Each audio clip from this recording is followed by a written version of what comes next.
அரிய நெல்லிக்கனியை போல பெரும் திட்டங்களை அடுக்கடுக்காக வழங்கி வரலாற்றில் இடம் பிடித்து வரும் மாண்புமிகு தமிழ்நாடு முதலமைச்சர் அவர்களை தருமபுரி மாவட்டத்திற்கு வருக வருக என வரவேற்கிறோம்.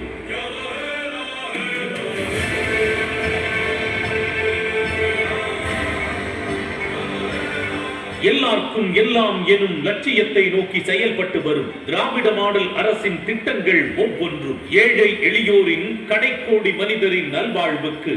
வழியமைத்து வருகிறது. உங்களுடன் ஸ்டாலின், நலம் காக்கும் ஸ்டாலின், முதலமைச்சரின் காலை உணவு திட்டம், விடியல் பயணம், கலைஞர் மகளிர் உரிமை திட்டம், புதுமை பெண், தமிழ் புதல்வன், தாயுமானவர் திட்டம் என பெருகும் பல்வேறு திட்டங்கள் தமிழ்நாட்டு மக்களுக்கு நல்ல பயனை தந்தபடியே உள்ளன.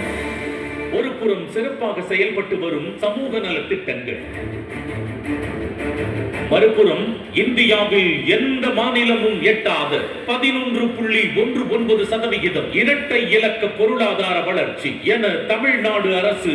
தனித்தடம் பதித்து வருகிறது. தந்தை பெரியார், பேரறிஞர் அண்ணா, முத்தமிழறிஞர் கலைஞர் ஆகியோர் வகுத்து தந்த வளங்குன்றா கொள்கை பாதையில் சீரும் சிறப்புமாக ஆட்சியை நடத்தி வரும் மாண்புமிகு தமிழ்நாடு முதலமைச்சர் அவர்கள் கடந்த 4 ஆண்டுகளில் அளித்த திட்டங்களால் தருமபுரி மாவட்டமும் பெரும் பலன் பெற்றுள்ளது. கலைஞர் மகளிர் உரிமை திட்டத்தில் 2,84,091 மகளிர் பயன், பள்ளி குழந்தைகளின் பசியை போக்கி கற்றல் திறனை மேம்படுத்த உதவும் முதலமைச்சரின் காலை உணவு திட்டத்தின் கீழ் 48,504 குழந்தைகள் பயன், இளைஞர்களின் திறனை மேம்படுத்தும் நான் முதல்வன் திட்டத்தின் கீழ் 2,356 பேர் வேலை வாய்ப்பு பெற்று பயன், ரூபாய் 141.03 கோடி மதிப்பீட்டில் 3,985 பயனாளிகளுக்கு கலைஞரின் கனவு இல்லம் திட்டத்தின் கீழ் வீடுகள், பெண்களின் உயர் கல்விக்கு கை கொடுக்கும் புதுமை பெண் திட்டத்தின் கீழ்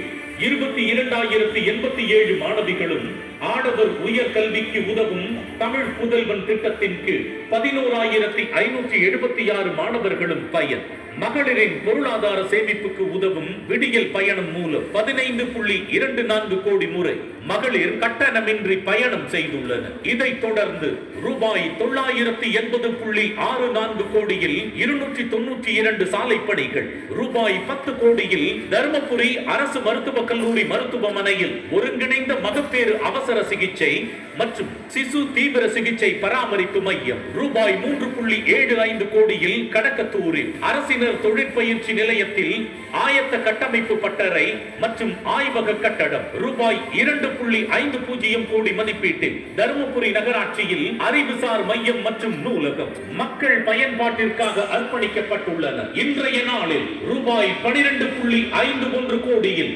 அரூர் அரசு மருத்துவமனை வளாகத்தில் சிறப்பு மருத்துவ பிரிவு கட்டடம், ரூபாய் 19.20 கோடியில் சோகத்தூரில் ஒருங்கிணைந்த பட்டு சேகரிப்பு வளாக கட்டடம் என ரூபாய் 512.52 கோடியில் 1044 புதிய பணிகளுக்கு அடிக்கல் நாட்டி ரூபாய் 59 கோடியில் திருவண்ணாமலை அரூர் தானிப்பாடி சாலையை அகலப்படுத்தும் பணி, ரூபாய் 23.87 கோடியில் தர்மபுரி அரசு மருத்துவக் கல்லூரி மருத்துவமனையில் 50 படுக்கைகள் கொண்ட தீவிர சிகிச்சை பிரிவு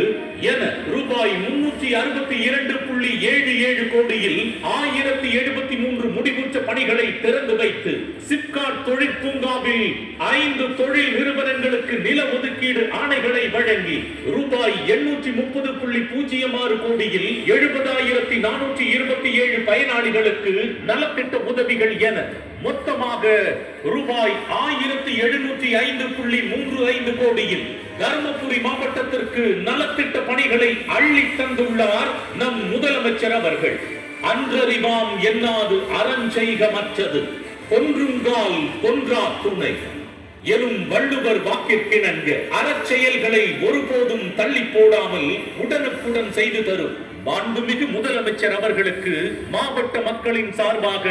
நெஞ்சார்ந்த நன்றி. நாடு போற்றும் 4 ஆண்டு, தொடரட்டும் இது பல்லாண்டு.